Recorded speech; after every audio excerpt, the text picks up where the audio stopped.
तत्सम शब्द है। पहला क्या है? तत्सम शब्द है। दूसरा क्या है? तद्भाव है।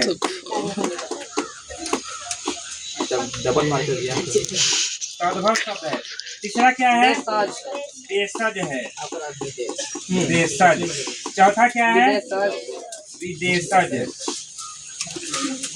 आप समझते हैं, इसको फिर लिखते हैं। पहले तत्सम शब्द। तो देखिए पहले क्या हुआ कि जब हुआ ना भाषा का, तो सबसे पहले संस्कृत जो है ना, संस्कृत सबसे प्राचीन भाषा है। सबसे प्राचीन भाषा क्या है? संस्कृत। इसीलिए कहा था सभी विषयों की जो जननी जो है ना, जननी, वह संस्कृत को बोला है। किसको बोला है? संस्कृत को।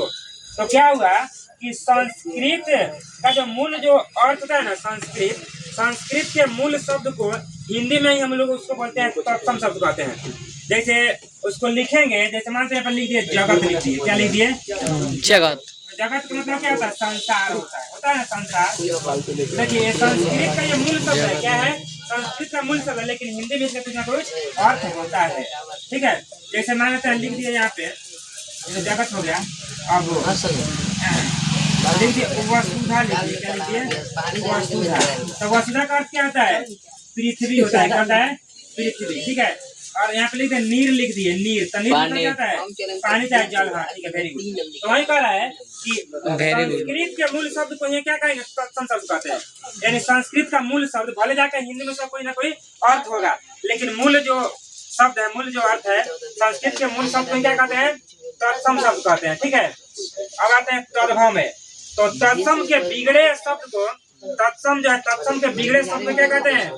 तद्भव कहते हैं। तद्भव कहते हैं उसको। ठीक है, ऐसे पंकज हो गया, उसके बाद क्या कहते हैं?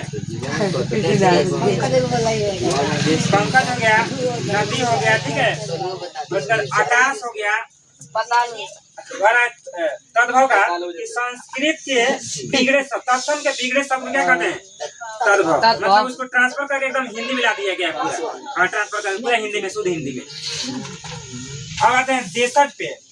देशज, तो देशज से तात्पर्य क्या हो रहा है कि जिस शब्द का उपयोग हम अपने देश की बोल चाल की भाषा में प्रयोग करते हैं, यानी जिस शब्द की उत्पत्ति अपने देश में हुई। कहाँ हुई? देश में। जैसे देश के अंतर्गत बहुत सारे राज्य आते हैं ना, एक देश के अंतर्गत बहुत सारे राज्य आएंगे, तो हर राज्य में अनेक प्रकार की भाषाएं बोली जाती है। बोलिए ना, जैसे बिहार में, तो बिहार में अधिकतर लोग बोलते हैं भोजपुरी, होता है ना।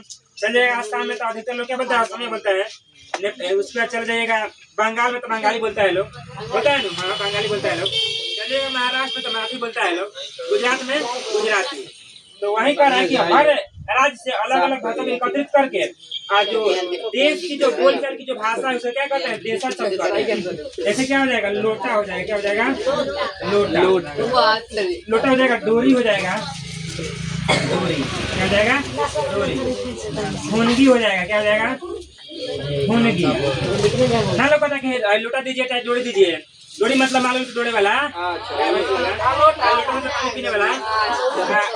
फुनगी, फुनगी मतलब खेसारी का फुनगा हो गया, गाछ का फुनगा हो गया, डिबिया हो गया। ये सब क्या है? देशज शब्द है।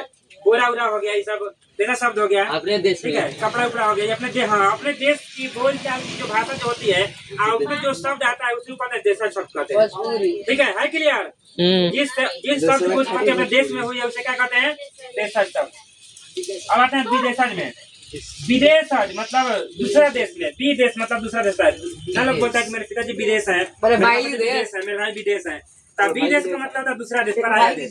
तब जिस शब्द की उत्पत्ति दूसरे देश में हुई है, लेकिन अपने देश में भी आ गया, लोग उसको बोलता है, चर्चा करता है, उसको कहते हैं विदेशा शब्द कहते हैं। जैसे में क्या हो गया? डॉक्टर हो गया। क्या हो गया? डॉक्टर हो गया। उसका हॉस्पिटल हो गया। ठीक है, एक्सीडेंट हो गया। ठीक है, ये सब क्या है? ये सब विदेशी शब्द है। क्या है? विदेशी शब्द है। इस सब शब्द का जन्म हुआ विदेश में, लेकिन बोले चाल के लिए हम लोग बाद में इसको लाए, अपने देश में लाए ना, बाद में। पहले यहाँ का लोग अंग्रेजी नहीं बोल रहा था, पहले की बात कर रहे हैं, नहीं बोल रहा था। जो प्राचीन हमारे जो पूर्वज जो थे, दादाओं के परदादा, हमारा 10,000 साल पहले की बात कर रहे हैं, उसमें बात कर रहे हैं। इन सब शब्दों का मतलब जिस शब्द का उत्पत्ति विदेश में हुआ उसे क्या कहते हैं? विदेश कहते हैं। इतना क्लियर है? चलिए अब इसको नोट करना, इस सब लिख पाते हैं।